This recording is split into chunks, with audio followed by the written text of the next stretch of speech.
Assalamualaikum warahmatullahi wabarakatuh. Alhamdulillahirabbil alamin wassalatu wassalamu ala asyrofil anbiya wal mursalin wa ala alihi wa sahbihi ajma'in. Alhamdulillah, selamat pagi anak-anak. Kita bertemu lagi. Hari ini kita di pertemuan kedua dari bab tentang iman kepada kitab-kitab Allah. Nah, yang materi kedua kali ini kita akan membahas tentang bagaimana menjadi generasi pecinta Al-Quran. Namun sebelum itu marilah kita berdoa terlebih dahulu. Berdoa mulai. Selesai. Anak-anak, kita sebagai seorang muslim yakin terhadap Al-Quran merupakan aspek yang sangat penting dalam kehidupan keagamaan kita. Nah, keyakinan ini harus tercermin dalam 3 dimensi, yaitu hati, lisan, dan perbuatan. Namun, bagaimanakah kita membuktikan keimanan kita terhadap Al-Quran? Nah, mari kita simak penjelasan berikut ini. Yang pertama, kita harus tahu apa itu pentingnya menumbuhkan cinta kepada Al-Quran. Nah, ajaran yang terkandung dalam Al-Quran akan membimbing manusia ke jalan yang benar dan tidak akan tersesat sehingga umat manusia memiliki kepercayaan dan akidah yang benar dan lurus. Nah, peraturan dan hukum yang baik serta akhlak mulia dan terpuji dalam mencapai kebahagiaan di dunia maupun di akhirat. Ketika Al-Quran di dalamnya selalu mengajarkan kebaikan-kebaikan kepada kita, apabila kita menerapkannya dalam kehidupan sehari-hari, kita yakin bahwa apa yang termaktub, tertulis di dalam Al-Quran adalah sesuatu yang akan memberikan kebahagiaan kita di dunia dan akhirat, maka wajib bagi kita untuk menumbuhkan kecintaan kita kepada Al-Quran tersebut. Nah, untuk menumbuhkan kecintaan kita terhadap Al-Quran tersebut, bagaimana? Nah, berikut langkah-langkahnya. Yang pertama, nah, kecintaan kita terhadap Al-Quran itu harus menjadi fondasi yang kuat. Jadi, yang pertama, dalam hati kita, kita yakin bahwa dengan kita cinta kepada Al-Quran, maka Allah akan memberikan hidayah kepada kita.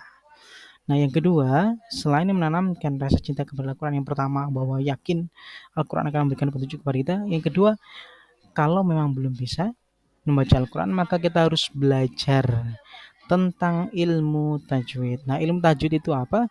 Ilmu tajwid itu adalah ilmu yang mempelajari bagaimana tata cara membaca Al-Quran dengan baik dan benar, sesuai dengan kaidah-kaidah yang ada, panjang pendeknya, kemudian huruf-hurufnya, dan sebagainya.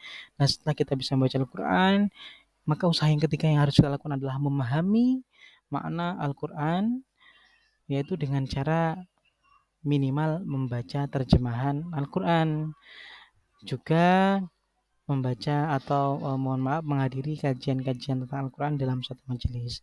Tapi perlu diingat, pemahaman Al-Quran juga harus relevan dengan tantangan perkembangan zaman kita. Karena Al-Quran itu merupakan solusi dari masalah-masalah yang kita hadapi.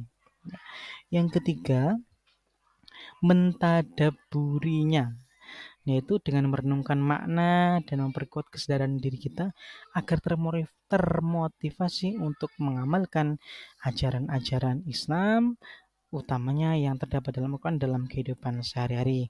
Tanpa amalan, maka Al-Quran tidak akan memiliki dampak yang maksimal dalam hidup kita ini. Selanjutnya, yang ketiga, yaitu budayakan untuk menerapkan Al-Quran, mengamalkan Al-Quran dalam kehidupan sehari-hari, yaitu dengan cara tadi menjunjung tinggi akhlak yang mulia, menjaga hubungan sosial, berlaku adil, dan menjauhi perbuatan-perbuatan buruk. Oke, yang selanjutnya yaitu berusaha memahami Al-Quran dengan cara hadir di majelis-majelis Al-Quran. Nah, langkah ini dimaksudkan untuk memperdalam pemahaman kita tentang Al-Quran, yaitu kalau dengan mengikuti majelis-majelis itu kita akan bisa berdiskusi dengan sesama umat muslim lain untuk membantu memahami ayat-ayat tersebut dengan lebih dalam dan memperdalam cinta kita terhadap Al-Quran. Dan yang terakhir, usaha terhadap kita agar tumbuh cinta kepada Al-Quran adalah dengan mengajarkan Al-Quran kepada orang lain, terutama kepada anak-anak. Nah, Hal ini akan memperdalam pemahaman kita terhadap Al-Quran dan membuat kita lebih dekat dengan Al-Quran. Dan ini juga merupakan cara yang efektif untuk menyebarkan pengetahuan dan kecintaan terhadap Al-Quran. Nah, itu tadi adalah kiat-kiat atau langkah-langkah bagaimana menumbuhkan rasa cinta kita kepada Al-Quran. Semoga kita semua termasuk generasi atau umat Nabi Muhammad yang cinta terhadap Al-Quran dan kelak akan mendapatkan fadilah manfaat dari cinta kita terhadap Al-Quran. Terima kasih. Wassalamualaikum warahmatullahi wabarakatuh.